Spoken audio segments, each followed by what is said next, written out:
How you doing this afternoon, YouTube? Sean Ponder II here, reporting to you from Kansas on my way to home.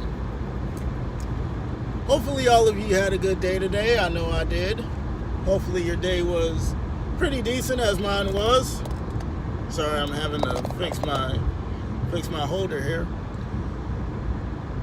Oh, hopefully everybody had a good day today. Just hope everybody had a good day today. You might hear a little crank up of the... I don't know why, but whenever I'm doing these work to home videos, work to home vibe videos, the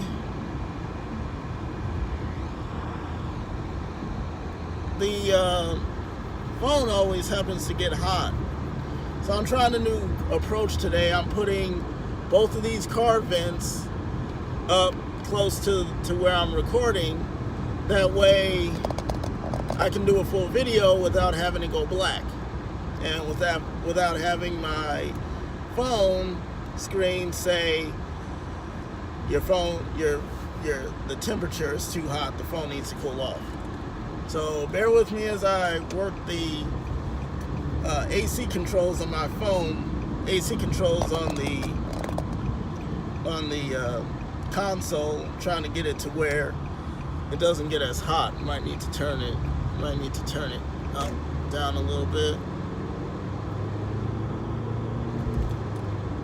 Alright, let's see. Hopefully that works. Hopefully that hits.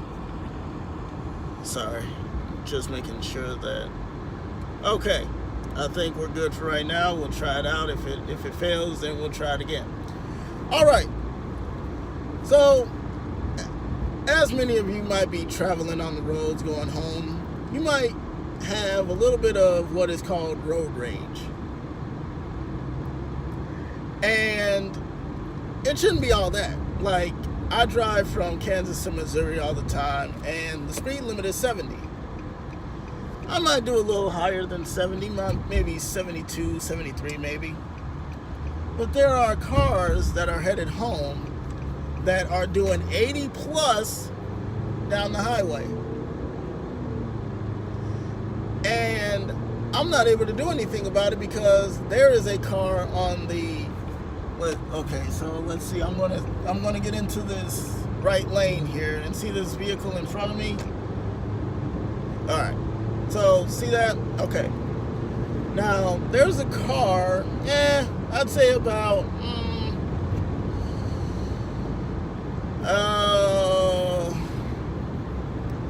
maybe 100, 150, 200 yards from me. And you have to really watch out because, as you can see, a state patrolman just stopped a white Dodge vehicle. So you gotta be careful out here. But what do you do? You know, I'm a careful driver. I might drive fast, but that's because I'm trying to get from point A to point B. Like right now, you can look at it, I'm doing 75. I do 5 over. Now, now people with road rage, I just want to know, where in the heezy for sheezy, I'm not going to cuss on here. I'm not going to. Where in the heezy for sheezy do you have to go? What do you have a meaning or something that you have to be on someone's back bumper to get them to either move over or you get over into the other lane? Is it really that important? Is it really that important? I'm having to check the phone to make sure that, okay, so we're still good. All right. Is it really that important that you have to run up on someone and almost cause an accident for you to just get from point A to point B? I'll give you another example. What about when it starts snowing and there's ice on the ground and you're behind someone and they're doing the speed limit, but you're doing just a little bit over and they hit a patch of black ice? You are going to be the unfortunate one and slam into the back of them. Now, to me, that just seems kind of goofy to be following after someone. Yes, I've been accused of doing it before. Yes, I've done it before. I'm not afraid to admit I have been there before. Now, I've never gotten into an accident in this vehicle, but I have gotten into several accidents in other vehicles.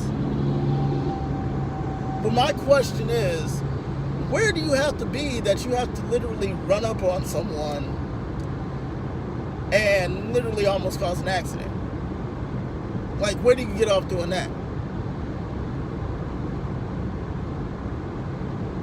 Where do you get off doing that? See, if you do, okay, let's just say that you're going down the highway 70 miles an hour and you want to crank your speed up to 75, 76. You should be able to do that. Anything 15 plus over, you definitely deserve a speeding ticket or a warning, but much less a speeding ticket. Because you're putting your life and you're putting the people's lives ahead of you and behind you and on the sides of you in danger. Now, in Atlanta, Georgia, their speed limit is 75. But it's understandable because you hit I-75, I-85, 4 straight lanes of traffic, or 5 lanes, I'm not sure. It's been several years since I've been there. 4 to 5 lanes of traffic, and you will get run over. Not literally, but figuratively. People will honk at you, throw up their middle fingers, all of that. My question is it really that important? Is it really that important? Like, look at this guy in the red vehicle. This guy in the red Mazda. He's probably doing, 80.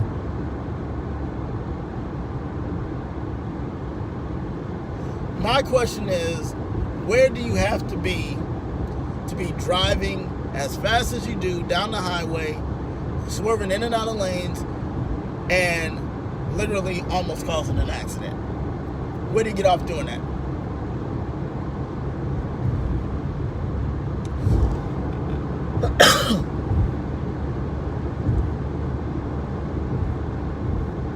If you have to be at some place by a certain time, then leave early. As my father always tells me, if you have to be someplace, leave a couple of minutes early. That way, if something happens, then you can be there. But don't run up on someone and dang on there cause an accident all because you need to get someplace. Don't do that. But yet, people do it. Why do people do that? I don't know. I don't know why people do that. It must be because they're probably running late and they're probably trying to get someplace quick. That way they can miss all the traffic. Why? Why? You're just gonna hit traffic anyway. If you leave early, it's fine if you get to your appointment early. At least you got to your appointment as opposed to sitting on the side of the road over here and looking at a car and looking at a messed up front end or messed up back end or messed up sides.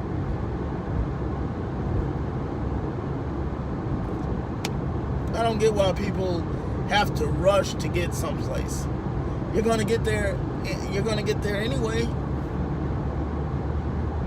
I don't know. I would rather have it because, see, the way I do it is this. If I have to be at work or I have to be someplace at a certain time, I'll leave.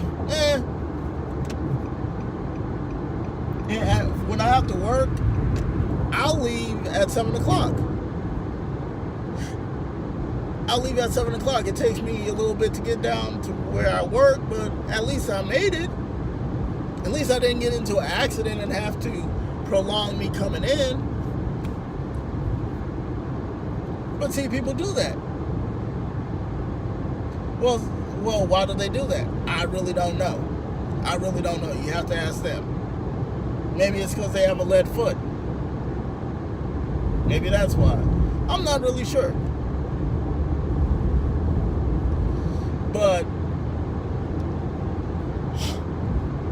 you are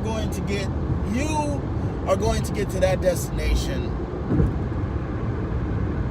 You're going to get to that destination anyway. Why are you rushing? Oh, because my alarm clock went off wrong. People give any type of lame excuse to rush through traffic the way they do. And then when you hit traffic, and when it starts slowing down, like around rush hour, 9 a.m. or about 8:30, 8:45-ish, and you have to go from one end of your city to the other just to get to work, and you can't find a parking space, whose fault is that? Nobody's but your own. Why are you rushing to get someplace? You are going to get there anyway. Before my grandfather died, I had two grandfathers. Before my grandfather on my mom's side died, I had both grandfathers on my mom's side. My biological grandfather told me, and this is true to heart, why did you have to leave at the time that you did? Why couldn't you have left at a different time? Or you're rushing to get someplace, and my dad says, well, where do you have to be? Where do you have to be? I know several times I've had to rush to work. And when I left, he would just sit there with his head shaking and saying, I told you. And he did tell me. But that's because I stayed up the night before, and anyway, we're not going to get into all that. I stayed up the night before playing video games, and I told myself I was going to go to bed at a certain time. Anyway, that's neither here nor there. But where do you honestly have to be to rush to work to literally almost cause an accident? If that's the case, you should have left early. But a lot of people don't anticipate that traffic is going to be that bad. I anticipate it. When I leave in the mornings, I will check how to get to work. Now this morning I took a different route, but that's because there was an accident, and I wanted to avoid that accident. I got to work on time. I got to work at least 3 minutes early. But that's how I plan how I'm going to go. I plan that, okay, if I leave at 7 o'clock and I have to be to work around 8, 8:15, 8:30, I will plan. Before I pull off, I will plan. And what I will plan is, what's the quickest route to get there? Okay, I take Route A to get to Route B to get to Route C. Same for when I go home. Now I didn't do it today because, I have to make a couple of stops before I go home. But what is it? Why do people have a lead foot that they have to cause an accident just to get to where they're going? And then when you get into an accident, it takes 15, 20 minutes. That is 15 to 20 minutes that you have literally wasted by getting into an accident, pulling to the side of the road, getting the person's information, you giving that person's information, waiting for the police to come, waiting for them to do a police report, giving them your side of the story, them giving their side of the story, then them giving you it's not necessary. It is not necessary. It's not necessary. You just wasted a good 15 to 20 minutes by getting into an accident and doing all of this unnecessary stuff. You have nobody to blame but yourself. And if you're the one that caused the accident, shame on you. But for me, if I see brake lights happen at least 2 car lengths ahead of me, I will anticipate to slow down.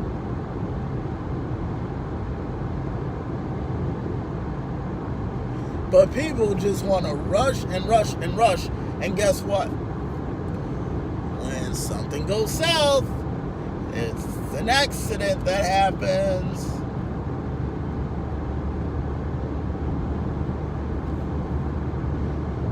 Sidebar, I didn't mention this earlier, but if you're new to YouTube, subscribe, like, share, comment. Follow me on Instagram as well, at TonyGumbo21. Subscribe to me here on YouTube, Sheldon Palmer. Anyway, back to what I'm saying.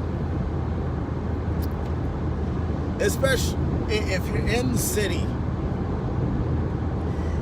and this is real big with, vehicles, like muscle cars and stuff.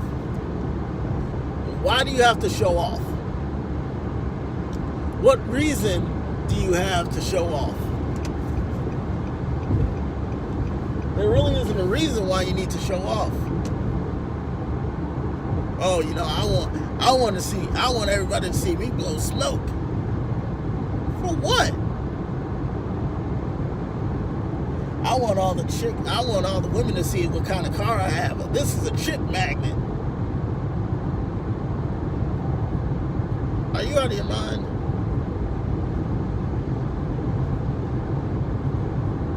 Oh, I want to see how fast I can beat this car. And what happens when he gets stopped by the police for doing over the speed limit? Then what are you going to tell him? Oh, well, I just got this car and I was just testing out its fast capabilities. You have places that you can do that. You have places that you can do that.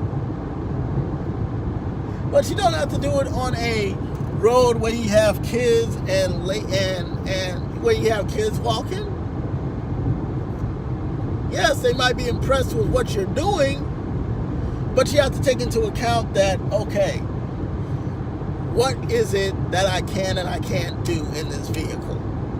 Well, first of all, you can't go down the highway at 200 miles an hour and think that you're not going to get stopped by the cops. That's number one. Number two, not everybody is going to like the kind of car that you're driving. Number three,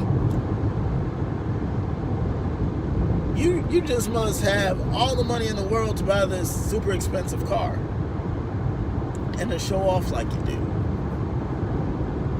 I know I've watched YouTube videos where people get these muscle cars and they crash them. One guy got a Ford Mustang, I don't know what year it was, souped up to the max. I mean, souped up to the max. Souped up to the max. What did he do? There was a group of people on the side who were watching him. What he did was he hit that gas so hard that he drifted and he lost control and he ended up spinning and hit a tree. What in the heezy for sheezy were you doing?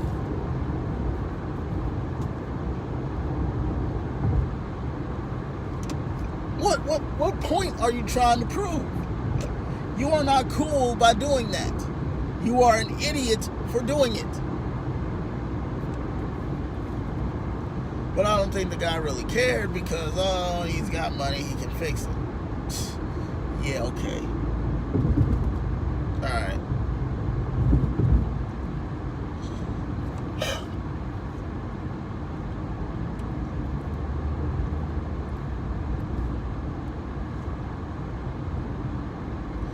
it's foolish, the fact that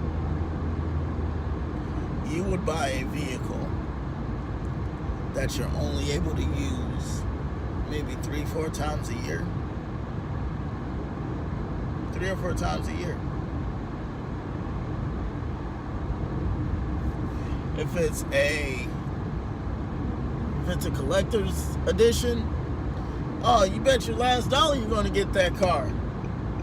You're going to save up all of your life savings to get that vehicle. Oh yeah, you're going to do everything that you can to preserve it. My dad's best friend, he had I forgot, but he had an old school Chevy. Wouldn't even bring it out until it was summertime. I think it was an El Camino, I'm not really sure, but anyway. Would not even bring it out until summertime, spring/summertime. And when it rained, it would go in the garage. When it was snow, it would go into the garage. Heavy winds, go into the garage. This man would even put a tarp over it outside. Now, I've seen that happen before. Don't get me wrong, I've seen it happen before.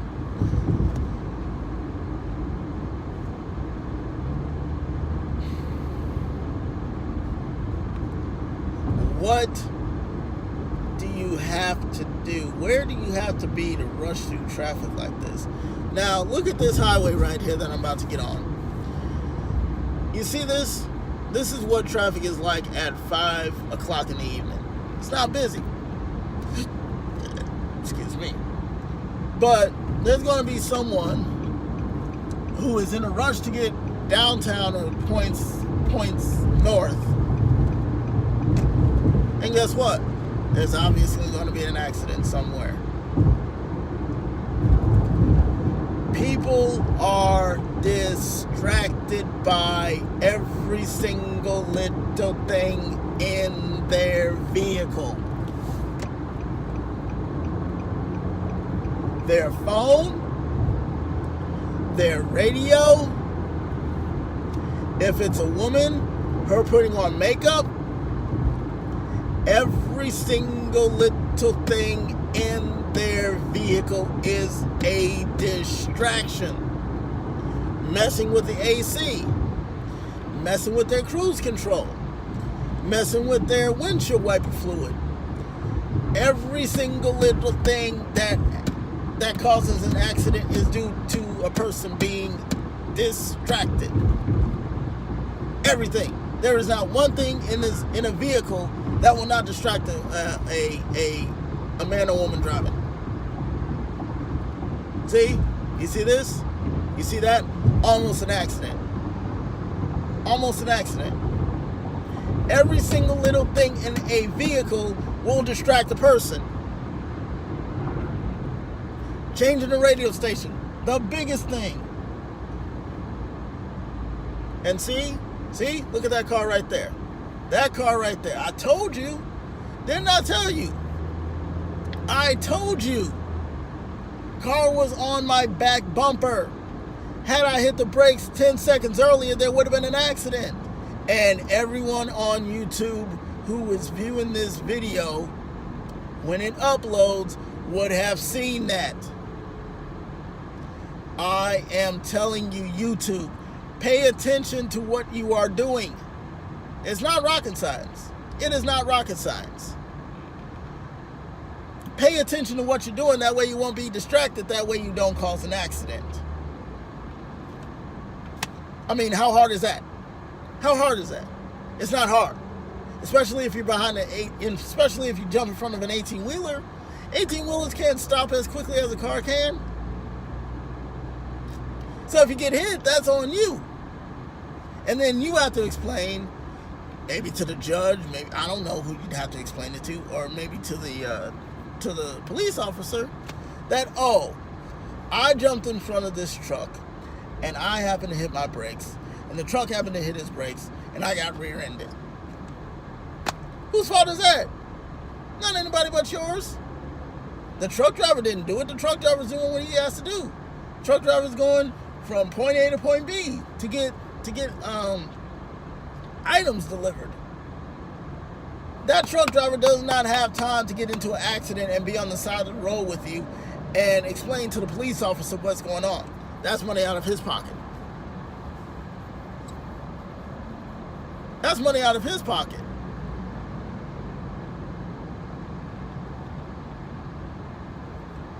That's out of his pocket.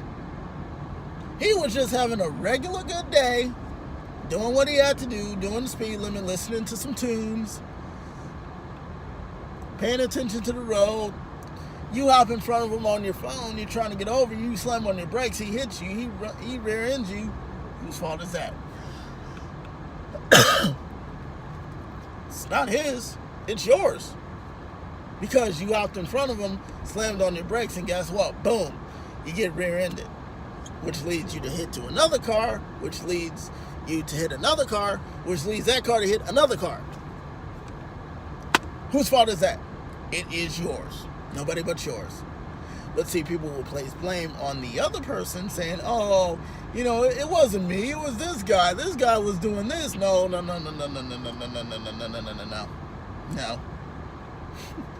Absolutely not. It was you.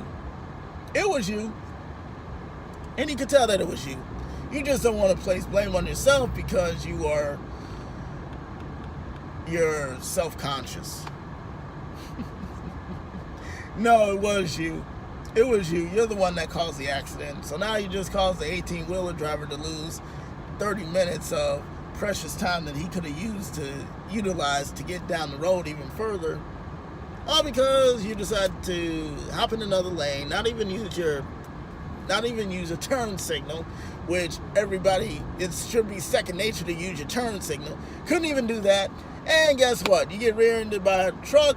You have to spend X amount of dollars to get your car fixed. Insurance will pay only half of it. You pay the other half, then you got to pay for the damages and stuff. All of that is on you. You're the one that caused that accident. You're the one that has to pay. And don't sit there and tell me that it's not you, because it is you. It is you. It is you. It is. Like I said, don't sit there and tell me that it isn't, because it is. You know doggone well that if you had not been if you had not been on your phone or messing with anything in your car that's a distraction, everything would have been different.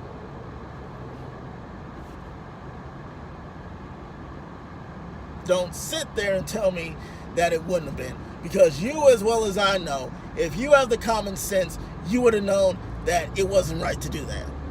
But of course, something in the back of your mind is saying, oh yeah, do it. I'm not going to have to stop real quick. What happens when you do and you get rear-ended? Then what? Common sense people. It's not rocket science.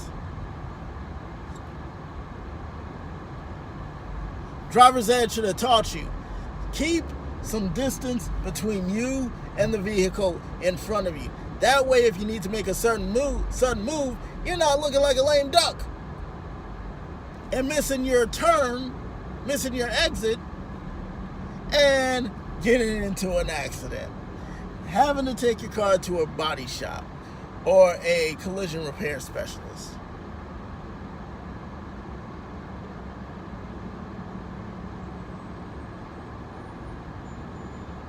See, that black car almost hit that gray truck. Think, people, come on, it's not difficult. But yet they want to make it difficult. They want to make it difficult. They want to make it seem a lot difficult than what it actually is. Like I said, unlike them, I have consideration for the person in front of me. If I see someone have their brake lights on, see this guy right here behind me. You won't see it because I'm not going to record him. But see this guy in a Honda behind me did the same thing. This guy is honestly in a race to get someplace. And he's not going to get anywhere in traffic. So what do you want me to do about that? I'm not doing anything. I am going to go as slow as traffic is to get to where I need to go. Alright, into that. We're reaching 30 minutes right now, and I've been on this highway for about a good 5-10 minutes. Anyway, YouTube, I thank you for listening to my little rant. Oh man, hopefully everybody had a good day. Like I said, like, comment, subscribe to this video. Leave a comment down below on what you think about road rage. You think it's, road rage is never good. Road rage is never good. It causes just more agony and anguish for you and the person that ran into the back of you, or you probably ran into the back of. Alright, YouTube, that is it. My throat's starting to go dry. I've been talking for a little bit too long now. But anyway, I just had to get my point across. Alright, YouTube, it's been real. Quote of the day. There are two things that never change. That is a dead man and a fool. I will say it again. There are two things that never change. That's a dead man and a fool. Ladies and gentlemen, I'm Sheldon Ponder. And what you just viewed, the video that you just viewed is called Work to Home Vibes, Road Rage. Thanks so much for viewing. Once again, like, comment, subscribe to my channel. Like and subscribe on this. Hit the thumbs up if you love it. Hit the thumbs down if you don't love it. Hey, there's always room for improvement. Hopefully everybody has a good night. I'll talk to you all in the morning. This is Sheldon Ponder II, and I'm signing out.